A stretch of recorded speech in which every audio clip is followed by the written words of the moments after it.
Hello and welcome to In the Kitchen with Mary Mac.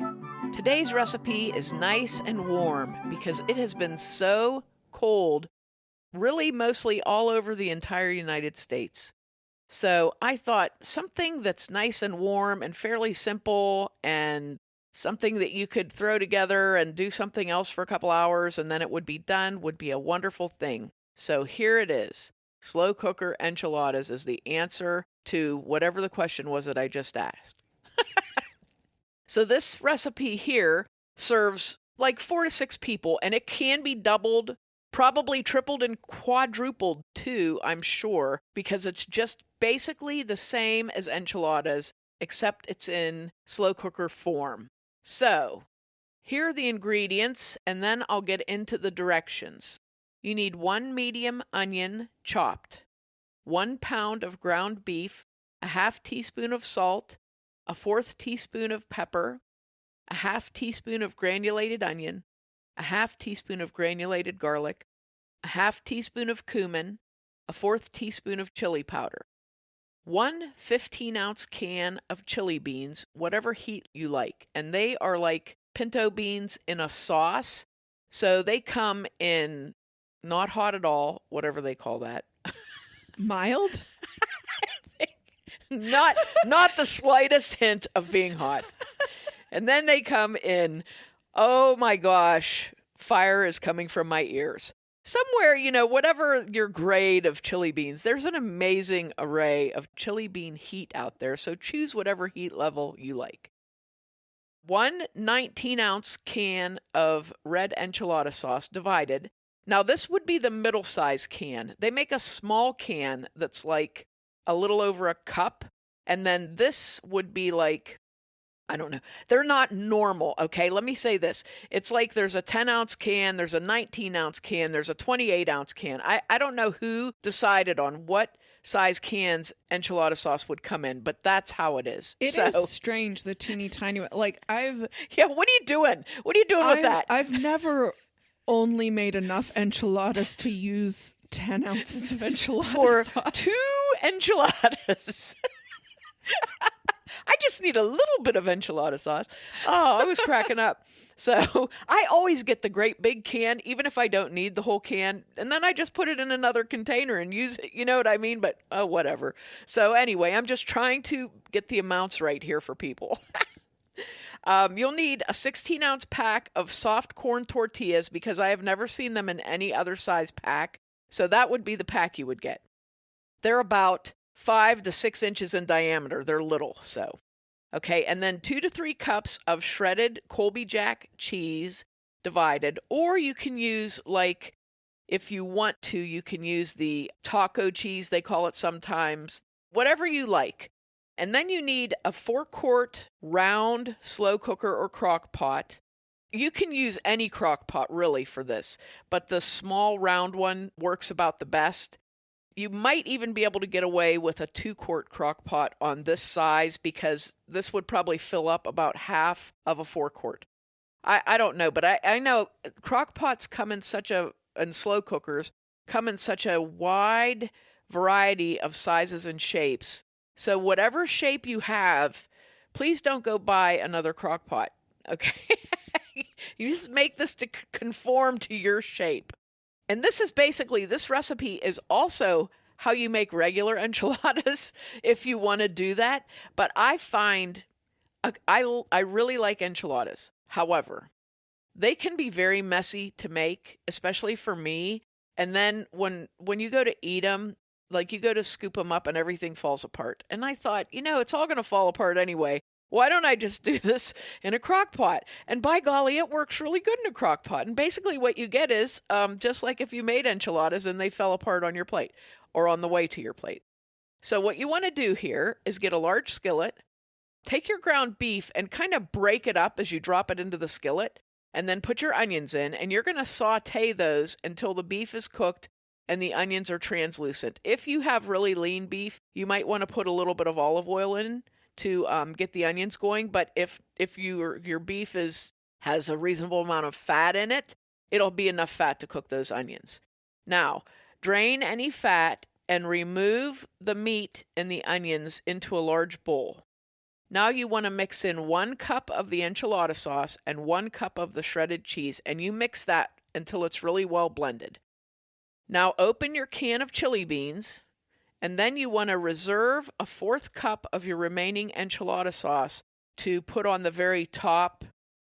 Then put the rest of your enchilada sauce into a measuring cup with a pour spout, and then you're ready to go, ready to start layering. So here's the layers.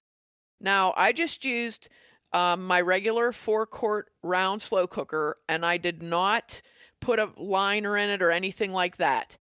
I was a little bit afraid of putting the liner in because I thought it might be hard to get the enchilada out with the liner, so I didn't use it. And I didn't grease it or anything, but you could, if you wanted to. You could grease or oil it to make so things don't stick as much, but I don't think anything really stuck. Now, this is important. When you start your layers, you're going to start with the meat mixture first, because if you put a soft corn tortilla on the bottom of your crock pot and then do this, that soft corn tortilla will be in that crock pot for the rest of its natural life. It will be very hard to get out. So you're going to put in the meat mixture first, and I used a serving spoon to put this together. So I put 2 heaping scoops with a serving spoon, and that's probably like a 1/2 cup or so of the meat mixture, and spread it down around the bottom, and then put 2 tablespoons of the chili beans with some of the sauce on top of that and spread those around a little bit, and then cover with 1 whole tortilla, and then take a second tortilla and break it in half, and then put that to cover the edges. So it's basically 2 tortillas for every layer, and they will break perfectly right in half. These corn tortillas, I don't know, they don't have a lot of structural integrity, but they do snap right in half, even raw. This might be why you've had issues with regular enchiladas staying together. Because I was thinking to myself, I don't know that I've ever had that problem, but I like flour tortillas better, so maybe that's why. Yeah, and you take the corn tortillas, and if you use corn tortillas, you can take them and brown them up in a skillet with a little bit of if you reserve your beef fat, brown it up in the skillet, and they get slightly crispy and yet rollable. So that's a good way to do a corn tortilla like that. Instead of deep frying it or something, you just fry it enough that it gives it some elasticity, I guess. Okay, so now you got your bottom layer with your meat, you got your tortillas on top, and now take your little measuring cup with your enchilada sauce and just drizzle a little bit of that on top of the tortillas. Don't use too much because you got to get through a few layers here. You're just going to repeat this until you're out of meat and beans. So when your last layer of meat and beans is put on, and I think I got about 6, maybe 6 layers, 8 layers maybe, put your last 2 tortillas on top, and then pour that 4th cup of enchilada sauce over the top. So now you're done. Do not give in to the urge to put cheese on this right now. Because what will happen is the cheese will melt really fast, and then it gets it's not bad and it doesn't taste bad, but it gets really weird and kind of burns around the edges. So do not put your cheese on. You've got your whole layered concoction in there. You got your enchilada sauce on the top. Put your lid on it, set the slow cooker on medium, and cook for 3.5 to 4 hours. While this is cooking, I was trying to think the way I did this, we were getting ready to go somewhere to leave the house. So I whipped it up, put it all together, turned the crock pot on, and we left. And we came back about 3 hours later, and it was almost done. So I was like, oh man, that was perfect. So this is not an all day at work. I mean, you could try it for all day at work. I think it would be too cooked. Could you do it on low all day at work? No, because low on most crock pots doesn't go up enough to heat anything. But I was thinking, if you have one of those fancy schmancy slow cookers that has a timer on it, that has a timer that turns it on and off, you could set this, you could have this ready to go and have it turn on at a certain time. like if you put it in the refrigerator and it was nice and chilled and you put it in your unit and set it to turn on in 2 hours, it's not going to warm up enough to kill you. Besides that, there's really not anything in here that's going to kill you, actually. Well, I mean, it depends on the Everything's- spiciness level Well, the spiciness and how you level, can yes. handle those. Yes, spicy- everything's cooked, Yeah. so I think you could survive. But anyway, I was just thinking of various, you know how I always like to do, like, I like to put something in before I go to work and know that it'll be done when I come home. But my work day could be possibly, I might leave the house and not come back for 12 hours. So I kind of can't, there's a lot of things you cannot cook for 12 hours, believe me. Now you're going to put this in and cook it. About 20 minutes before you're planning to serve it, take some of your remaining cheese, about a half a cup to a cup, and put that on the top. And then you want to keep some of that when you're putting your condiments on the table to go with this.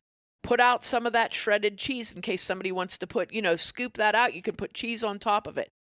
I like it with salsa, shredded cheese, sour cream, and also a side of rice. And you could do plain rice, brown rice, Mexican rice, dirty rice, whatever rice you like. And it is really good. It makes like a nice whole meal. So that's how I like to have it. And I really like this a lot. This is one of my favorite things. Now, this recipe, like I said, it can be doubled, tripled, quadrupled. If you have to make something for like the Super Bowl or something to feed people, this would be a good thing for that. You can also substitute shredded chicken for the beef, a pound of shredded chicken. I was thinking the easy way to do that would be to get like a rotisserie chicken and just take all the meat off of it.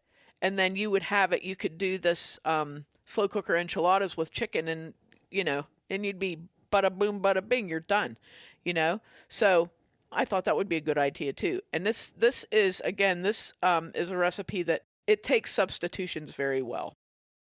A lot of the enchilada recipes that I saw online, the slow cooker enchiladas and regular enchiladas, I was cracking up because like enchiladas are just like very simple. They are not a burrito. You know what I'm saying? And some of these recipes, there was so much stuff in them that's not in enchiladas. So I kept it to, usually if I'm putting beans in, I just use plain black beans. But I just happened to think, I bet that'd be really good with chili beans. And it was. I liked it with the chili beans. It was just a little extra heat and a little extra flavor. It's a good recipe, and it's a quick recipe that you can get it set up and go do something else. So I hope you give this one a try, especially while it's cold, because it is warm. And make sure to check us out online on social media at Mary Mac Bakehouse and on our website, marymacbakehouse.com. Thanks a lot for listening if you did, and if you didn't, too bad for you.